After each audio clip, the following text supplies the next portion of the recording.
नमस्कार मंडळी, तर आज आपण निघालो आहोत गगनगिरी महाराज मठ खोपोली येथे. सोबतच हा माझा जिगरी मित्र शेखर आहे आणि दोन फ्रेंड्स अजून आहेत त्यांच्या बेटर हाफ सोबत. तसंही पेट्रोल भरायचं होतं. इथे बघितलं इंडिकेटर खूप खाली दाखवत होता, म्हणून आम्ही पेट्रोल भरण्यासाठी गेलो. पण पेट्रोल भरताना बघितलं की इंडिकेटर रॉंग दाखवत होता, कारण गाडी चालू नव्हती. 2.73 लिटरच भरलं गेलं. थोडंसं मनाला पण बरं वाटलं कमी पैसे केल्या कारणाने. मग आम्ही निघालो थोडं नाश्ता करण्यासाठी रोहित वडेवाले येते. आणि हे आहेत बाकीची लोक, त्यांच्या बाईकवर होते. सो हे दोन फ्रेंड्स आणि त्यांच्या बेटर हाफ्स. सर्विंगसाठी हे आमचा शुभम सर्वांना सर्व करण्याच्या मागे होता.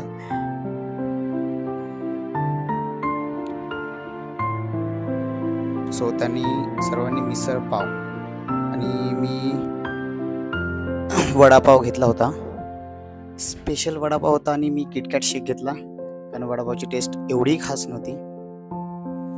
शेक थोडाफार चांगला होता.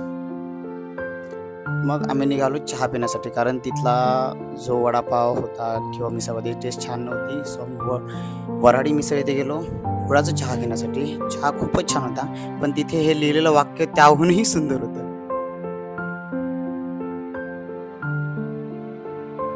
मग आम्ही तिथून निघालो. निघताना हेही वाचलं होतं. सो तिथून आम्ही थेट आलो आता गगनगिरी महाराज मठ येथे.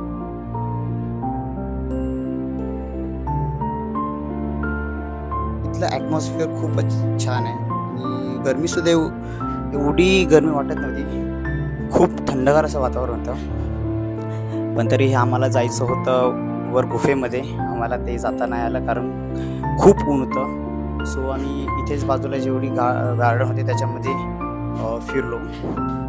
आत्ताच एवढा सुंदर दिसणारा हा मठ पावसाळ्यामध्ये अतिशय सुंदर दिसतो. सो पावसाळ्यामध्ये तुम्ही या मठाला नक्कीच भेट द्या. आम्ही मठामध्ये मेडिटेशन करून आता निघालो आहोत. सो भेटू आता पुढच्या व्हिडिओमध्ये.